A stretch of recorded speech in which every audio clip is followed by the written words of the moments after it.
My daughter and her husband took me hiking to a scenic cliff. When I was distracted admiring the view, he pushed me over the edge. Despite the agony, I stayed completely still. Their plan was to fake an accident and steal my $3 million inheritance. But I survived and turned their lives into a living nightmare. If you're watching this, subscribe and let me know where you're watching from. I should have seen it coming when Sarah suggested the family hiking trip. My 35-year-old daughter never suggested anything that didn't benefit her directly. But there I was, 6 months after burying my husband Robert, desperately craving any connection with my only child and her husband Michael. "Mom, you've been cooped up in that house too long," Sarah had said during her rare phone call 3 weeks earlier. "Michael found this gorgeous trail in Colorado. The autumn colors are supposed to be spectacular this time of year. It'll be good for you to get some fresh air." Fresh air. As if grief could be cured by elevation and exercise. But I agreed because I missed her, missed the family dinners, missed feeling like I mattered to someone. Robert's death had left me wealthy but utterly alone, and Sarah knew exactly which buttons to push. The drive to Cliffside Trail took 2 hours from Denver. Michael chatted enthusiastically about his new promotion at the investment firm, while Sarah scrolled through her phone in the passenger seat. I sat in the back like a child, watching the landscape change from suburban sprawl to rolling hills dotted with golden aspens. "This is perfect weather for hiking," Michael said, adjusting his designer sunglasses. "Not too hot, not too cold, and the visibility today is incredible."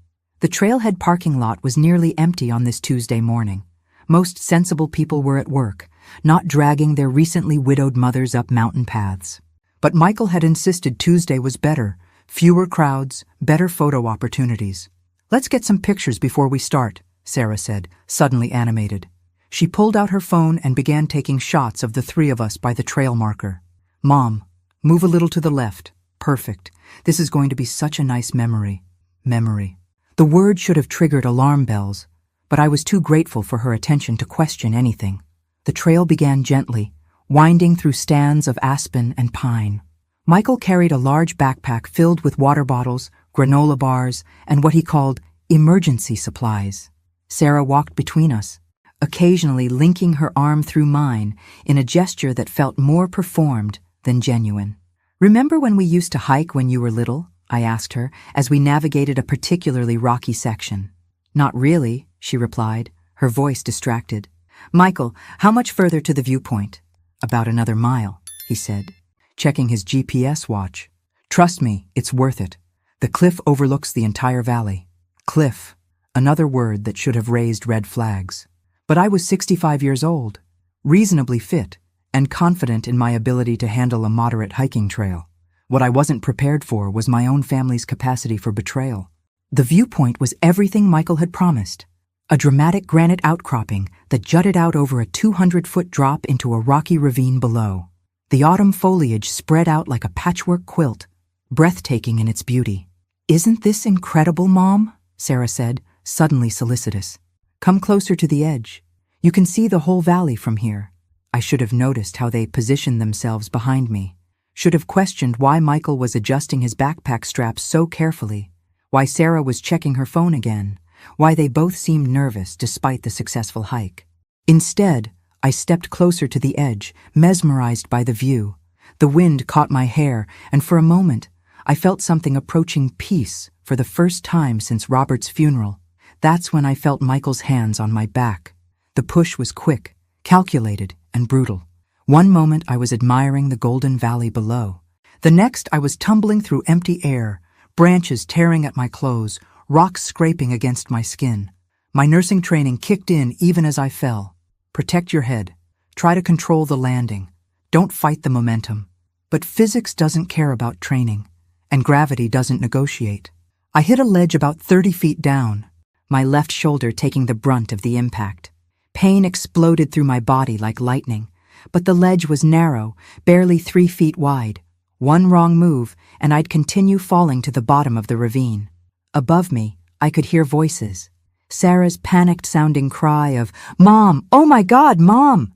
Michael's urgent shouts about calling for help. To anyone listening, they sounded like distraught family members dealing with a tragic accident, but I could see them from my position on the ledge. Sarah was looking down, not with horror, but with calculation. Michael had pulled out his phone, but he wasn't dialing 911. He was texting someone. My medical background had taught me to stay still when injured, to assess damage before moving. That caution probably saved my life, because it kept me quiet long enough to hear their real conversation.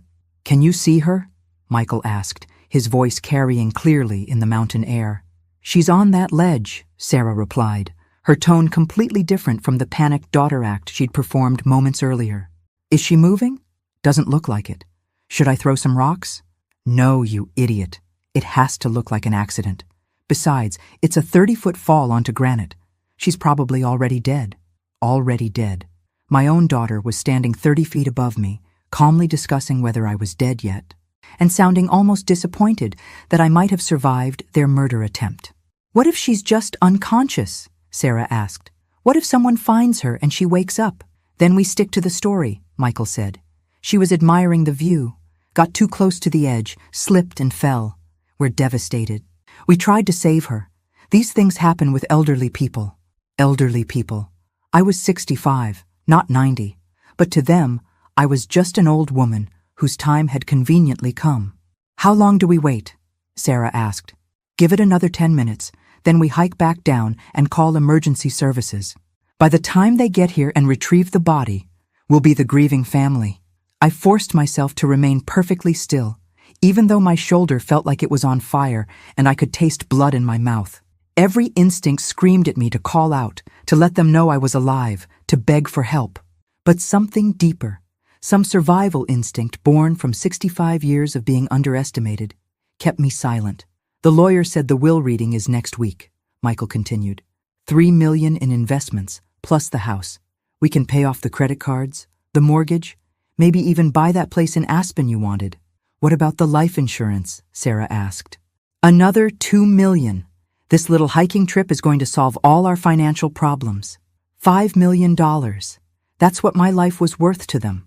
$5 million and the freedom to live without the inconvenience of an aging mother who expected to be included in their lives.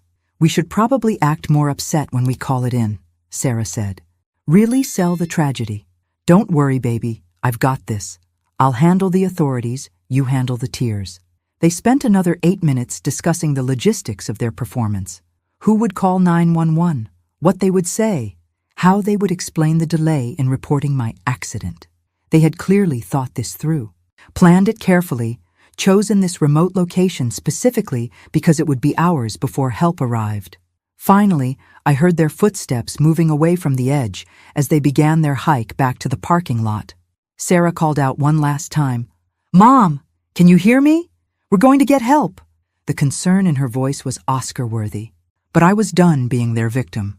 The fall had been meant to kill me, but instead it had revealed the truth about who my daughter really was.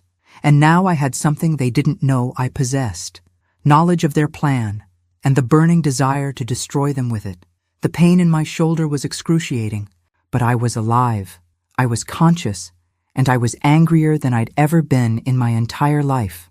Sarah and Michael had just made the biggest mistake of their lives. They thought they were heading back to collect their inheritance, but they were actually walking into a trap they didn't even know existed yet. It took me 47 minutes to climb off that ledge.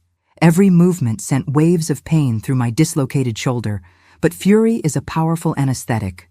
My daughter and her husband were probably calling 911 right about now, reporting their tragic accident, with practiced grief in their voices. The climb down from the ledge was treacherous, but my nurse's training included basic first aid and emergency procedures. I knew how to splint an arm, how to move with a dislocated shoulder, how to find handholds on rock faces, skills I'd learned in wilderness medicine courses that Robert had encouraged me to take years ago. "You never know when you'll need to save someone's life," he used to say. He just never imagined I'd be saving my own from our daughter. By the time I reached the bottom of the ravine, I could hear sirens in the distance. The emergency vehicles were arriving right on schedule, just as Sarah and Michael had planned.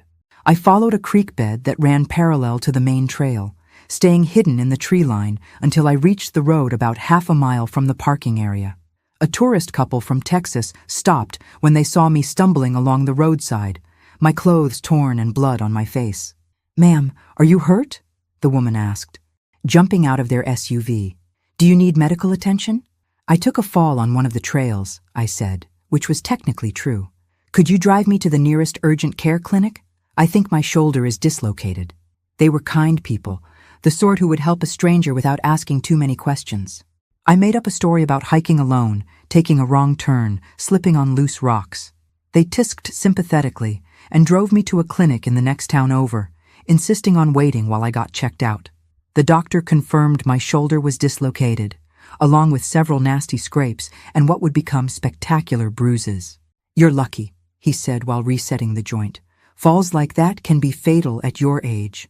At my age, everyone kept reminding me how old I was, how fragile, how lucky to be alive. But I didn't feel lucky. I felt dangerous. I paid cash for the treatment, giving a false name and address. No insurance cards, no paper trail.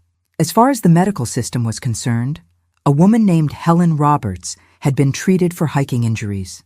Margaret Thompson was still lying dead at the bottom of a cliff, or so her family believed. The Texas couple offered to drive me home, but I declined, claiming my son was coming to pick me up. Instead, I took a taxi to a motel on the outskirts of town, paid for 3 nights in advance, and settled in to plan my revenge. The news report that evening was exactly what I expected. Local woman dies in hiking accident. There was a brief interview with Sarah and Michael, both looking appropriately devastated. Sarah had managed to produce real tears, which was more acting ability than I'd given her credit for. She loved the outdoors, Sarah told the reporter, her voice breaking. She just wanted to see the autumn colors one more time. If only we'd stayed closer to her, if only we'd been more careful. Michael wrapped his arm around his wife protectively. "Margaret was like a second mother to me," he said. "We're going to miss her terribly. She lived such a full life, and she died doing something she loved. Such a full life, past tense. In their minds, I was already buried and forgotten, nothing more than a bank account waiting to be emptied. I spent the next 2 days watching them from a distance. They went through the motions of grief beautifully, meeting with funeral directors, accepting condolences from neighbors, playing the part of a devastated family. But when they thought no one was looking, I caught glimpses of their real selves. Michael researching luxury cars on his phone while sitting in the funeral parlor. Sarah browsing vacation rental websites during what was supposed to be a somber dinner with Robert's old friends. They weren't mourning my death. They were celebrating their windfall. The will reading was scheduled for the following Monday. I learned this by calling my attorney's office, disguising my voice as Sarah's assistant. The entire estate, house, investments, life insurance, would officially transfer to my grieving daughter within the week. But here's the thing about being dead. It gives you remarkable freedom to act without consequences. Dead people don't have reputations to protect, relationships to maintain, or social conventions to follow. Dead people can be absolutely ruthless, and I had 6 days to become the most ruthlessly effective dead person who ever walked the earth. Being dead is surprisingly liberating. I spent the 3rd day after my murder doing something I'd never done in 65 years of law-abiding life. I broke into my own house. Sarah and Michael were at the funeral home making arrangements for my memorial service. Nothing too expensive, of course, since they were still pretending to be financially struggling. I knew their schedule because I'd been following them, and grief-stricken relatives are remarkably predictable in their routines. The spare key was still hidden under the fake rock by the back patio, exactly where Robert had placed it 5 years ago. In case of emergencies, he'd said. This definitely qualified. Walking through my own home as a dead person was surreal. Everything looked the same, but I could see it now through Sarah and Michael's eyes, not as my sanctuary, but as their jackpot. The Waterford Crystal Collection Robert had given me for our 25th anniversary, the antique furniture my grandmother had left me, the paintings we'd collected during our European trips. All of it was about to become theirs, along with the insurance money that would let them live like royalty for the rest of their lives. I headed straight for Robert's study, where he'd kept all our important documents. Sarah and Michael had already been through here. I could tell by the slightly disturbed papers and the way the filing cabinet drawer wasn't quite closed properly. They'd probably been looking for investment statements and insurance policies, calculating their windfall, but they'd missed what I was looking for: Robert's old recording equipment. My husband had been a meticulous man who believed in documenting everything. He'd recorded every business meeting, every important phone call, every conversation that might someday matter. Trust, but verify, he used to say, and always keep records. The digital recorder was exactly where I remembered it, tucked away in his desk drawer along with the tiny wireless microphones he'd used for board meetings. Technology he'd insisted on learning, even though it frustrated him. "Margaret, we're living in the digital age," he'd said. "We need to adapt or get left behind." Now his paranoid attention to documentation was going to save my life. I spent 2 hours setting up a surveillance system that would have made the FBI proud. Tiny microphones in their bedroom, living room, and kitchen. The main recording device hidden in the basement, behind the water heater where they'd never think to look. Everything voice-activated, everything saved to a cloud server that Sarah didn't even know existed. While I worked, I found myself thinking about the woman I'd been just 3 days ago. Trusting, naive, desperate for my daughter's love. That woman had died on the cliff just as surely as if she'd hit the rocks below. The woman rigging surveillance equipment in her own house was someone entirely new. I also planted something else, a folder filled with fake financial documents suggesting that Robert had been hiding debts, that the inheritance wasn't as substantial as Sarah believed. Let them sweat a little while they waited for the will reading. Before leaving, I took one last look at the family photos lining the hallway. Sarah as a baby, her first day of school, her wedding to Michael. In every picture, she was smiling, happy, surrounded by parents who adored her. When had that sweet child turned into a woman who could push her mother off a cliff for money? The answer didn't matter anymore. The daughter I'd raised was gone, replaced by a stranger who saw murder as a financial planning strategy. And that stranger was about to learn that dead mothers can be far more dangerous than living ones. My phone buzzed with a text message. I'd kept my old phone, knowing Sarah would expect it to be found with my body eventually. The message was from my neighbor, Mrs. Chen. "Sarah told me about your accident. I'm so sorry for her loss. You were such a wonderful woman." Were, past tense. Even my neighbors believed I was dead. I texted back, "Thank you for your kindness." Margaret would have appreciated knowing she had such caring neighbors. It felt good to speak about my former self in the past tense. That trusting, grateful woman was gone forever. The woman who remained had work to do. The memorial service was held on Saturday at the Methodist Church, where Robert and I had been married 37 years ago. I watched from my rental car across the street, wearing a brown wig and oversized sunglasses I'd purchased at a pharmacy. The turnout was respectable, about 40 people, mostly Robert's former colleagues and neighbors who remembered me fondly. Sarah had done a decent job organizing everything, though I noticed she'd chosen the least expensive flowers and had clearly instructed the caterer to keep costs minimal. Michael gave a moving eulogy about what a wonderful mother-in-law I'd been, how much I'd meant to their family, how the hiking accident had robbed them of precious years together. His performance was flawless, right down to the slight tremor in his voice when he described finding Margaret at the bottom of the cliff, finding me, as if they hadn't pushed me over the edge themselves. Sarah wept beautifully during the entire service. Designer tissues, perfect makeup that ran just enough to look authentic. She'd always been dramatic, even as a child, but this was a masterclass in deception.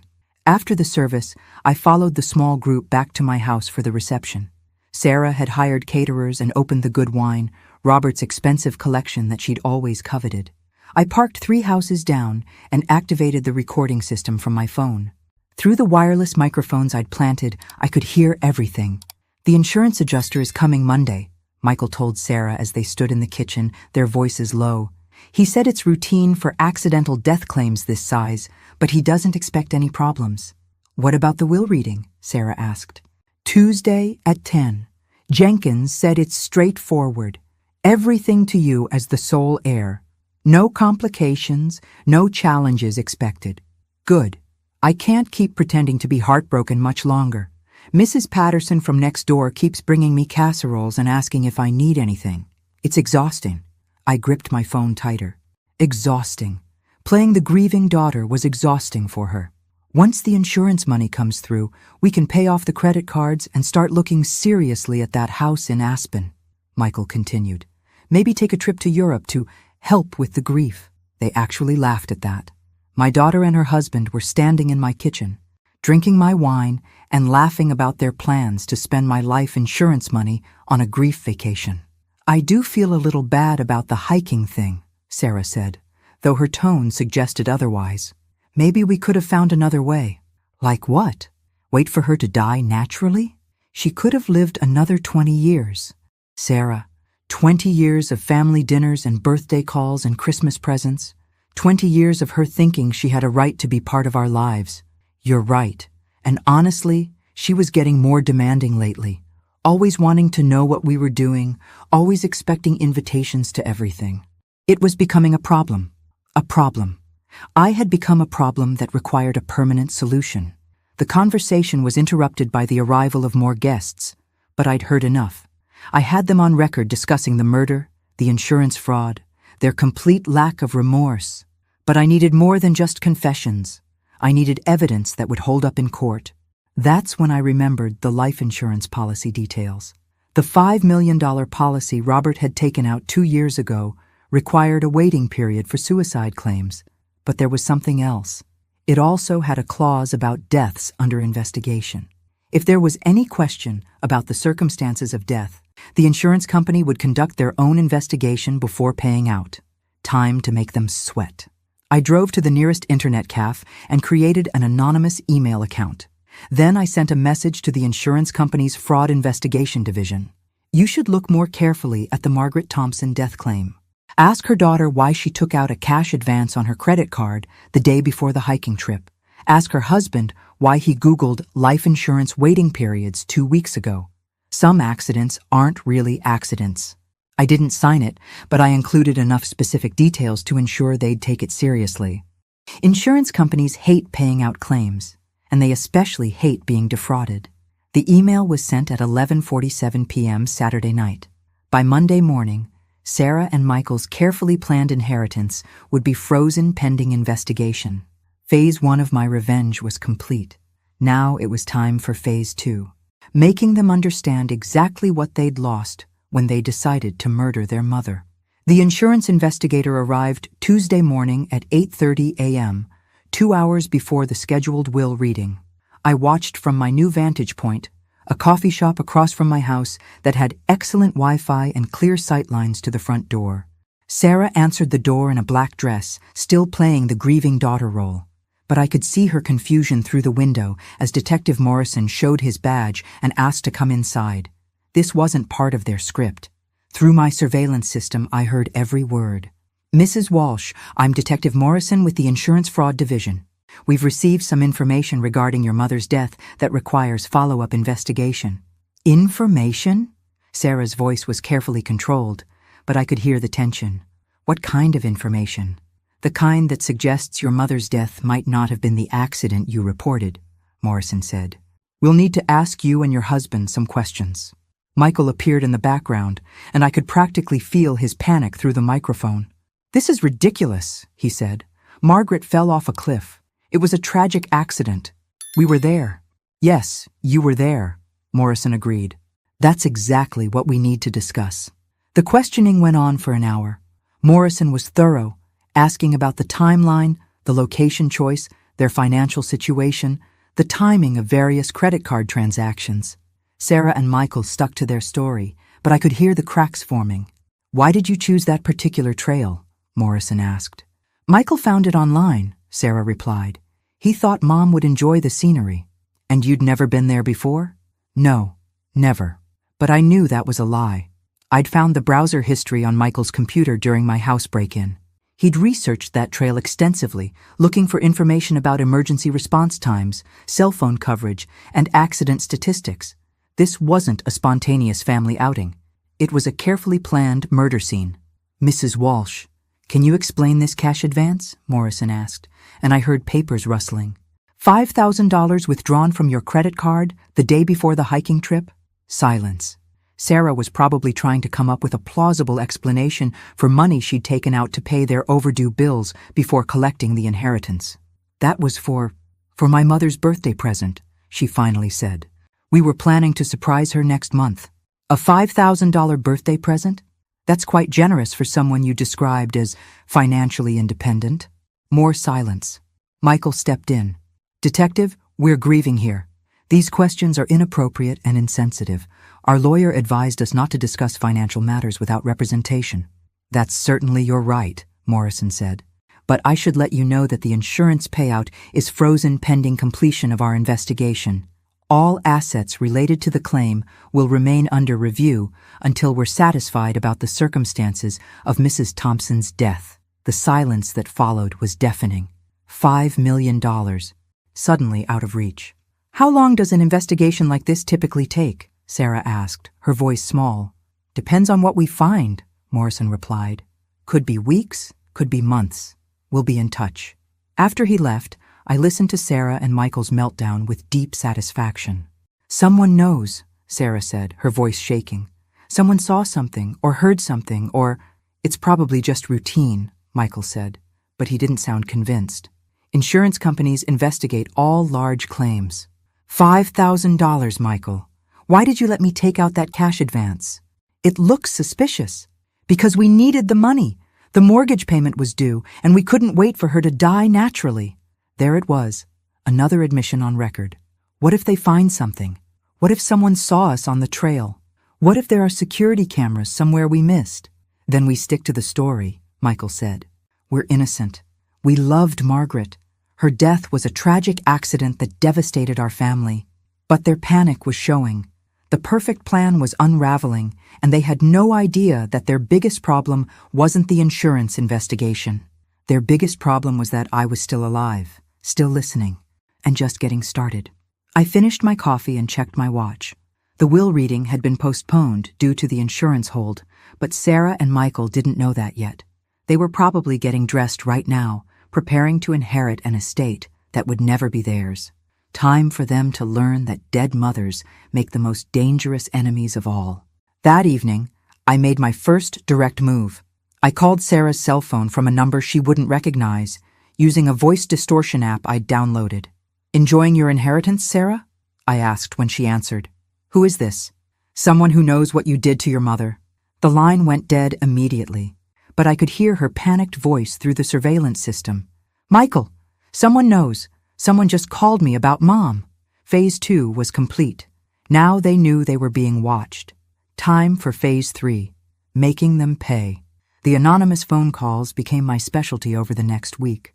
I'd call Sarah at random times, always from different numbers, always with just enough information to terrify her without revealing how much I actually knew. "Did you enjoy spending my jewelry money?" I'd ask, referencing the diamond earrings she'd sold 3 months ago. Earrings she'd claimed were lost. "The police are getting closer, Sarah. They know about the trail research. Michael's gambling debts are interesting. Does he know you're planning to divorce him once you get the insurance money?" That last call hit a nerve. Through my surveillance system, I heard their first real fight since my death. "You told someone about the divorce papers?" Michael screamed. "I didn't tell anyone," Sarah shot back. "Those papers are locked in our safety deposit box." But I knew about the divorce papers because I'd had Sarah followed by a private investigator for the past 2 months, before my death.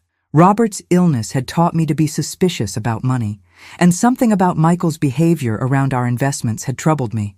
The PI had uncovered Michael's gambling addiction, his affairs with 2 different women, and Sarah's consultation with a divorce attorney about protecting her upcoming inheritance from marital assets. They'd planned to kill me, split the money, then divorce each other within a year. Even their marriage was just another financial transaction. "Someone's watching us," Sarah said, her voice breaking. "Someone knows everything. What if it's Mom's ghost?" "Ghosts don't make phone calls," Michael snapped, but I could hear the fear in his voice too. They were both cracking under the pressure, making mistakes. Michael had started drinking heavily. While Sarah was taking anxiety medication she'd stolen from a friend. Their carefully constructed facade was crumbling. The insurance investigation was expanding too. Detective Morrison had interviewed their neighbors, their co-workers, even the hiking guide service Michael had contacted but ultimately decided not to use. Each conversation revealed more inconsistencies in their story. But my favorite development was watching their financial desperation grow. Without the insurance payout, they couldn't cover their bills. The mortgage payment was 3 weeks overdue. Credit card companies were calling constantly. The life they'd planned to fund with my death was evaporating. "We need to take out another loan," Sarah said during one of their late-night arguments I recorded. "Against what collateral? Your mother's house is tied up in probate until the insurance thing gets resolved. Then we sell something. The car, my jewelry, anything. We already sold everything valuable. Sarah, we're broke." It was music to my dead ears. But the real masterpiece came when I decided to visit them in person. Not as Margaret Thompson, she was still dead as far as they knew, as someone else entirely. I'd spent considerable money on a complete appearance transformation. Professional hair dye to auburn, colored contact lenses to change my eye color, makeup techniques to alter my facial structure. Combined with a 20-pound weight loss from stress and careful padding in the right places, I looked like a completely different woman.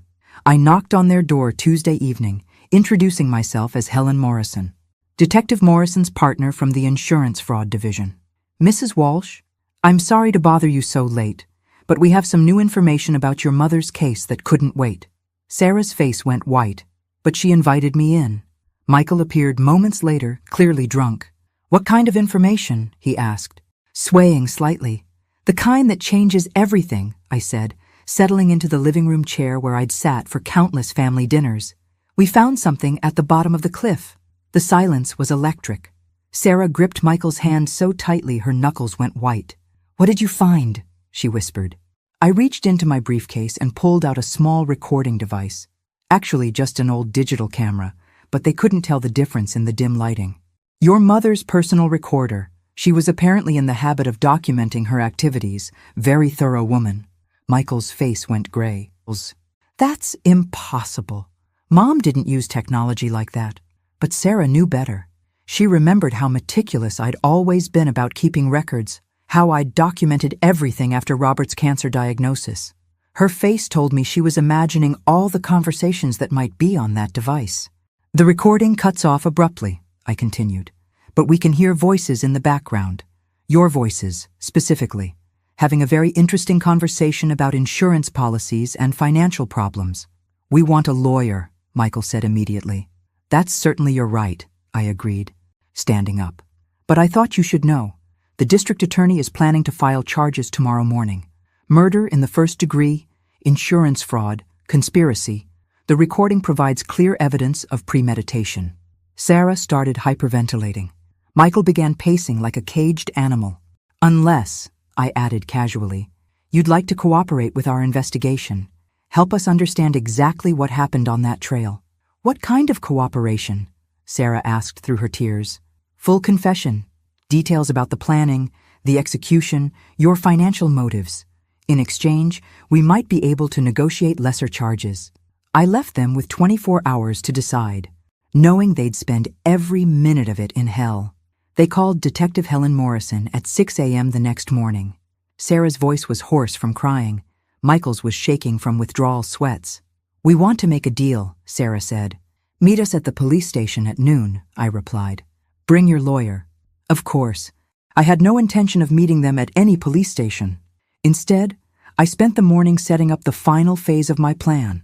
The real Detective Morrison was having an interesting morning, too. I'd sent him copies of all my surveillance recordings, along with detailed financial records showing Sarah and Michael's debts, their insurance policy research, and their suspicious behavior patterns.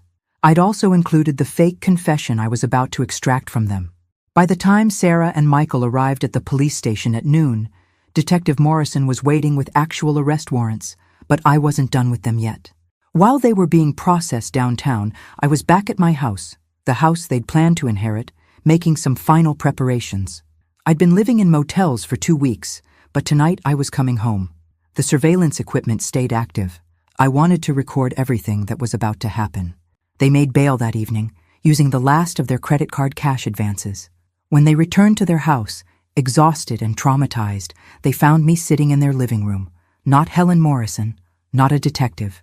Me, Margaret Thompson, their supposedly dead mother, very much alive and absolutely furious. "Hello, darlings," I said as they walked through the door. "We need to talk." Sarah screamed and fainted. Michael tried to run, but I'd locked the doors from the inside. "Sit down, Michael," I said calmly. "Let's discuss your financial planning strategies." When Sarah regained consciousness, she stared at me like I was actually a ghost. "You're dead," she whispered. "We saw you fall. You're dead." "Reports of my death have been greatly exaggerated," I said, borrowing from Mark Twain. "Though your disappointment about that is duly noted." Michael had gone completely silent, his brain apparently unable to process the impossibility of my presence. "I have some good news and some bad news," I continued. "The good news is that you're not going to prison for murder, since your victim is obviously still breathing. The bad news is that attempted murder still carries a significant sentence." "Mom," Sarah started, but I held up my hand. "You lost the right to call me that when you pushed me off a cliff for my life insurance money. I prefer Margaret now." I'd prepared a detailed presentation of their crimes, complete with recorded confessions, financial evidence, and a timeline of their murder plot. Everything was documented, witnessed, and legally admissible. "Here's what's going to happen," I said. "You're going to confess to attempted murder. You're going to plead guilty to insurance fraud. And you're going to spend the next several years in prison thinking about what you lost when you decided I was worth more dead than alive." "We can explain," Michael said desperately. "We were in debt. We were desperate. We never meant to actually hurt you." "You pushed me off a 200-foot cliff," I replied.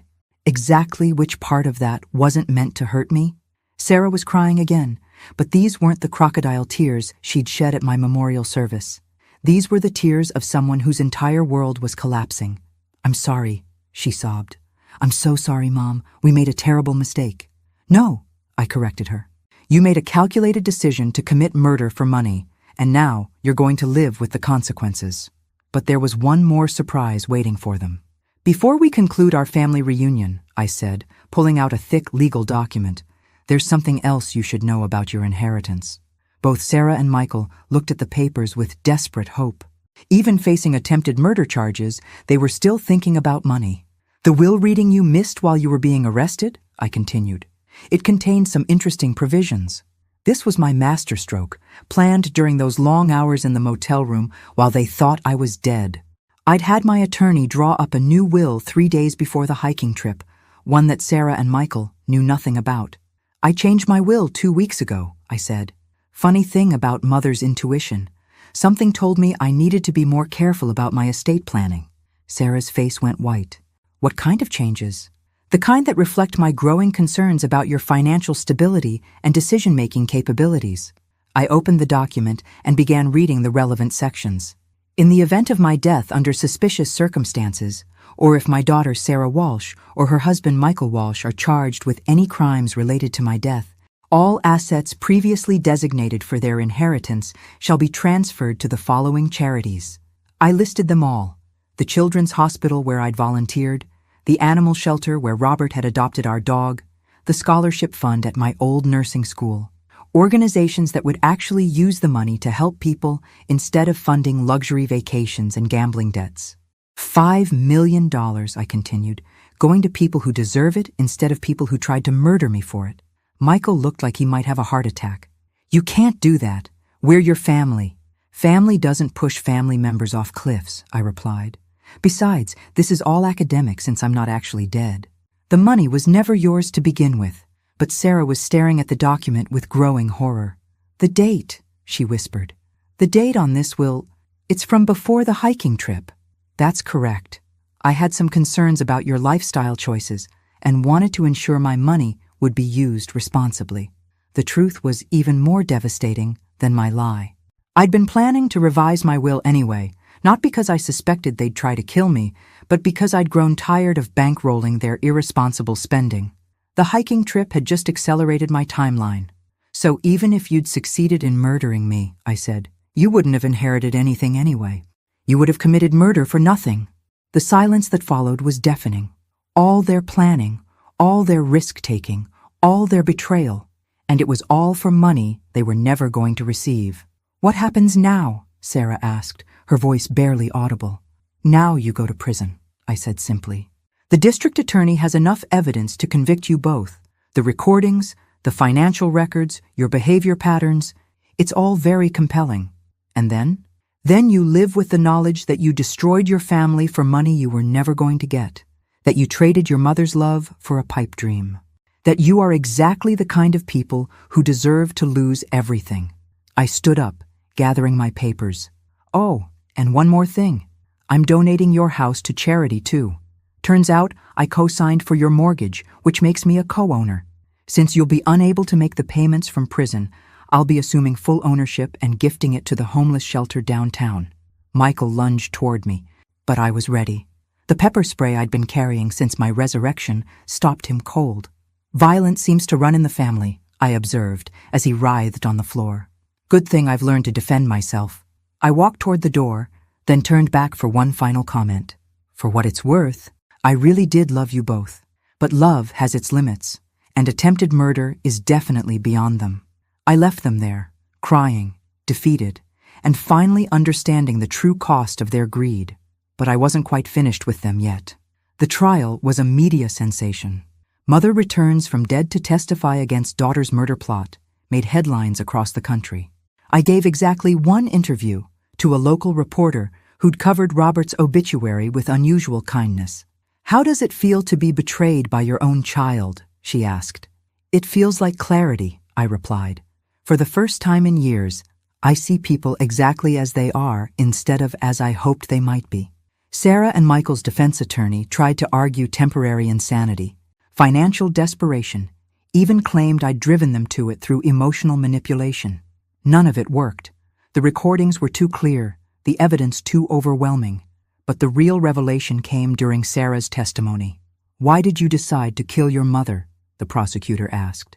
Sarah's answer shocked everyone in the courtroom, including me. "Because she was going to cut us off anyway," she said, her voice flat and emotionless. "She'd been asking too many questions about our finances, making comments about our spending. I knew she was planning to change her will." The prosecutor pressed further. "So this wasn't just about inheriting her money?" "No, it was about getting it before she could give it away. Mom was always threatening to donate everything to charity if we didn't shape up. We couldn't risk waiting." I sat in the witness gallery, stunned. They hadn't killed me for my money. They'd killed me to prevent me from giving it away. The very act of trying to teach them financial responsibility had convinced them that murder was their only option. "Did you consider simply improving your financial management instead?" the prosecutor asked. Sarah laughed bitterly. "Have you seen the bills we had? The debt? We were drowning. Mom's money was the only way out. And you never considered asking her for help directly? She would have said no. She was always lecturing us about living within our means, about taking responsibility. She never understood that some of us don't have the luxury of perfect financial planning. The luxury. She'd characterized my lifetime of careful saving and responsible spending as a luxury, as if it was something I'd been born with rather than something I'd earned through decades of sacrifice. But the most devastating moment came when Michael took the stand. "I never wanted to hurt Margaret," he said, tears streaming down his face. "But Sarah convinced me it was the only way. She said her mother would never miss the money, that she was too old to enjoy it anyway." "Too old to enjoy life?" the prosecutor pressed. Sarah said Margaret had already lived her life, had her marriage, raised her family, traveled with her husband. Sarah said it was our turn now, that we deserved a chance to live well while we were still young enough to appreciate it. I felt something break inside me at those words. My daughter had convinced her husband that I was finished living, that my remaining years were worthless compared to their desire for immediate gratification. But Michael wasn't done. The worst part is, Sarah was already planning to divorce me once she got the inheritance. I found the papers in her purse while we were waiting for the insurance investigator. I was going to help her commit murder, and she was going to take all the money and leave me anyway. The courtroom erupted. Sarah screamed at Michael, calling him a liar. Michael screamed back, accusing her of manipulating him from the beginning. Their defense collapsed into mutual accusations and finger-pointing. I watched my daughter and her husband destroy each other with the same viciousness they'd tried to use on me, and I felt nothing but cold satisfaction. The jury deliberated for less than 3 hours, guilty on all counts. Sarah received 15 years for attempted murder and conspiracy. Michael got 12 years for his cooperation and slightly lesser role in the planning. Both received additional sentences for insurance fraud and identity theft.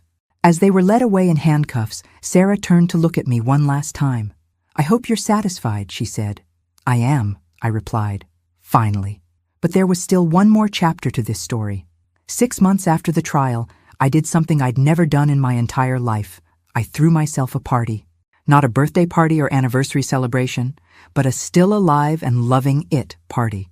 I invited everyone who'd supported me through the trial, Detective Morrison, my attorney, the neighbors who'd testified on my behalf, even the Texas couple who'd helped me after my fall. We gathered in the backyard of my house, the same house Sarah and Michael had planned to inherit. I'd had it professionally redecorated, removing every trace of their presence. It finally felt like home again. You know what the funny thing is? I told my assembled guests during my impromptu speech. Being pushed off that cliff was the best thing that ever happened to me. They laughed, thinking I was joking, but I was completely serious. For 65 years, I defined myself by how much other people needed me. I was Robert's wife, Sarah's mother, everyone's helper and supporter. I measured my worth by how useful I was to my family. I raised my glass of champagne, the good stuff that Sarah had always admired but never been offered. But dead people don't have to be useful. Dead people don't have to be accommodating or grateful or endlessly forgiving. Dead people can be absolutely ruthless in pursuit of justice. Detective Morrison stood up. "To Margaret Thompson," he said, "the most dangerous dead woman I've ever met." "To Margaret Thompson," everyone echoed. Later that evening, after the guests had gone home, I sat on my back deck watching the sunset and thinking about the strange journey that had brought me here. I'd received dozens of letters from other elderly people who'd seen the news coverage, stories of financial abuse, emotional manipulation, family members who saw inheritance as an entitlement rather than a gift. My case had apparently inspired others to seek help, to set boundaries, to refuse to be victims. I'd also been contacted by 3 different publishers wanting to buy the rights to my story. Movie producers, documentary filmmakers, even a Broadway composer interested in turning my resurrection into a musical. But the most meaningful contact came from an organization that helped elderly abuse victims. They wanted me to become a spokesperson, to share my story as a way of encouraging others to fight back against family exploitation. "You've shown that being old doesn't mean being powerless," the director told me. "Your story gives people hope." Hope. Not something I'd expected to be dispensing at 65, but I liked the idea. My phone rang, interrupting my thoughts. The caller ID showed the state prison number. "Margaret Thompson?" the automated voice said. "You have a collect call from Sarah Walsh. Will you accept the charges?" I thought about it for exactly 3 seconds. "No," I said, and hung up. Some bridges once burned should never be rebuilt. Some relationships once poisoned by murder attempts can't be salvaged with apologies and explanations. I had a new life now, built on the ashes of the old one. A life where I was valued for who I was rather than what I could provide. Where my money was mine to spend or donate as I saw fit. Where family was defined by love and respect rather than blood and obligation. Sarah and Michael had tried to kill me for $5 million they were never going to receive anyway. Instead, they'd given me something far more valuable. The knowledge that I was strong enough to survive anything, smart enough to outwit anyone who underestimated me, and ruthless enough to destroy people who threatened me. They'd thought they were pushing a helpless old woman off a cliff. Instead, they'd awakened a force of nature they never saw coming. And that force of nature was just getting started. I poured myself another glass of champagne and smiled at the setting sun. Tomorrow, I was meeting with the Abuse Prevention Organization. Next week, I was flying to New York to discuss the book deal. Next month, I was starting a foundation to help elderly victims of family financial abuse. My daughter had tried to end my story by pushing me off a cliff. Instead, she'd just given me the perfect opening chapter for the rest of my life. Thanks for listening. Don't forget to subscribe and feel free to share your story in the comments. Your voice matters.